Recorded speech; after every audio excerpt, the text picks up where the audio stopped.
الحمد لله وحده والصلاة والسلام على من لا نبي بعده أما بعد فأعوذ بالله من الشيطان الرجيم بسم الله الرحمن الرحيم من المؤمنين رجال صدقوا ما عاهدوا الله عليه ومنهم من قضى نحبه ومنهم من ينتظر صدق الله العظيم.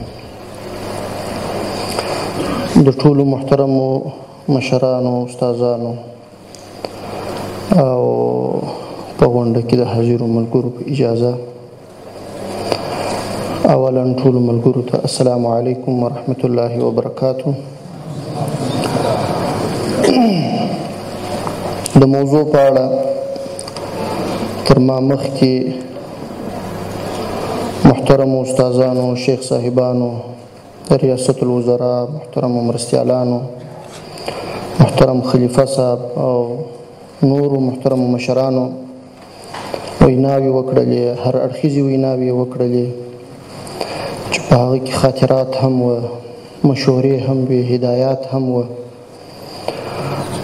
غونډه الحمدلله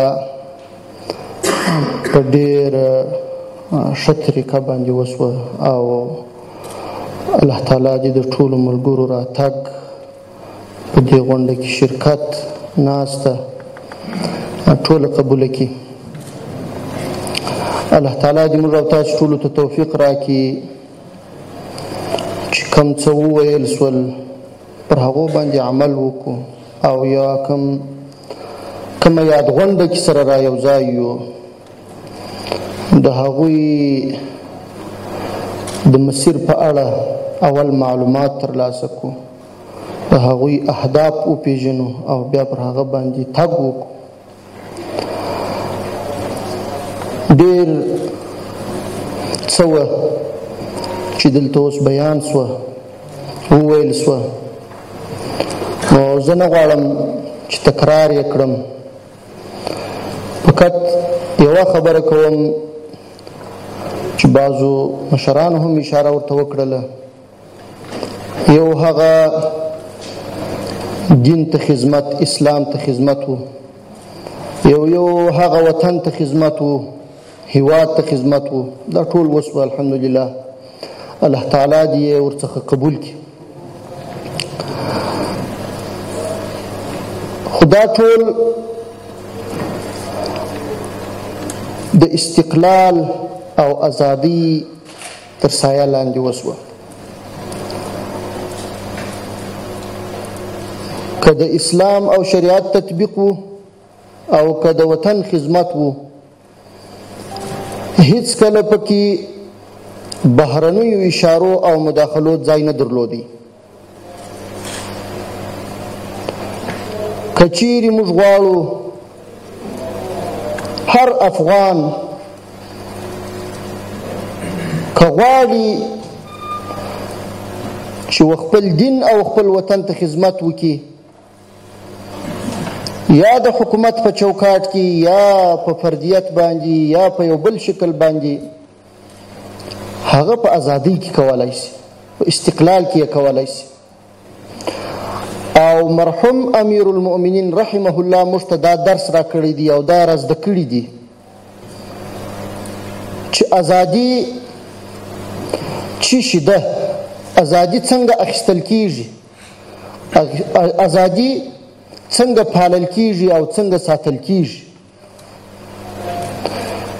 که مو ازادي حفظ وي، آزاد او حر واوسیږو، بیا هم وطن ته خدمت کولی سو، هم دین ته خدمت کولی سو او هم پرمختګ کولی سو. که کامیاب یو هم به ولس ته سرلوړي یو، هم به مو خدمت کړی وي او خدای نه کرده که شاته ځو هم به په تاریخ کې بدنام نه یو. نو دا نظام چې د مرحوم امیر المؤمنین رحمه الله په لاس باندې جوړ شوی دی او هغوی یې تأسیس کړی دی، دا په یو ډېره پیاوړې او آزاده روحیه باندې تأسیس شوی دی. او وروسته هم ټولو مشرانو الحمدلله هغه مسیر تعقیب کړی او دا ازادي او دا حریت یې ساتلی دي. موږ په خپله ټوله دوره کې الحمدلله د غلامۍ تاریخ نه لرو. هر مبارزه چې مو په هر وخت کې کړې ده هغه مو په استقلال کې کړې ده، هغه مو په آزاد فضا کې او په آزاد شکل باندې کړې ده. د چا تر تاثیر لاندې نه یو راغلي. تاسو یقین وکړئ چې موږ د خپل استقلال او د نظام مشرانو د خپل استقلال د هیواد او د نظام د استقلال ساتلو دپاره ډېرې سختې ګاللې دي. شهیدان مو ورکړي دي د استقلال قربانیان لرو یې ښکاره مثالونه یې لرو. محبسونه زموږ د ملګرو او زندانونه زموږ د ملګرو څخه ډک وه په دې خاطر چې موږ د چا غلامي نه منل. موږ غوښتل چې مبارزه وکړو، جهاد وکړو، وطن آزاد کړو او په هغه کې یو اسلامي او شرعي نظام نافذ کړو، خو دا د هیچا په اشاره هم نه. دا د شریعت په چوکاټ کې او د هغه قانون په چوکاټ کې چې الله جل جلاله موږ ته یې ښیي. کم اعتراضات چې نن یا بیا به راپورته کیږي، کم سوالونه چې خلک یې کوي یا کومې جاسوسي او استخباراتي کړي چې په دې کې کار کوي، دا زموږ او ستاسې د دې ولس دښمنان دي. همیشه دا هڅه ده چې ولس او د پاک او سپېڅلي نظام ترمنځ د دې ترمنځ فاصله ایجاد کړي او سره بې اعتماده یې کړي. په یو او بل پسې به خبرې کوي، په دروغو به مقالې جوړوي، مثالونه به بیانوي، د دروغو او د درواغو جوړې سوي کیسې به کوي. خو ولس بیدار دی او بیدار او هوښیار باید واوسیږي. هیڅکله د هغو کړیو په تبلیغاتو ونه غولیږي چې هغوی مقصد او هدف همدا دی. نه غواړي چې په افغانستان کې یو آزاد او مستقل حکومت جوړ شي، یو موټی حکومت جوړ شي، او نه غواړي چې افغانستان آباد سوکاله او بیا ورغول شي، پرمختګ وکړي او د دوی سره سیالي وکولی شي. دا نه غواړي. او بل کوشش دا کوي چې داسې سترې مبارزې او داسې سترې لاسته راوړنې په خپلو ګټو باندې راوڅرخي او ځان ته یې منسوبې کړي په یو او بل نامه، د یو او بل چا په خوله. نو ټول ملت ته مو توصیه دا ده چې د خپل دغه آزاد او مستقل حکومت او نظام تر سایه لاندې باید ښه په اطمینان واوسیږي او هیڅکله شکمن نشي، هیڅکله شک ورته پیدا نشي. موږ به د سر په بیه باندې استقلال ساتو. که استقلال او ازادي راڅخه سلب کیږي بیا دا ژوند نشي بلل کېدلی، بیا دا نظام او دا هیواد نشي بلل کېدلی. په غلامۍ کې موږ او تاسې لیدلی دي چې خلکو څنګه ژوند کاوه او کم انجام یو او تاریخ څه ورپسې لیکلی دي.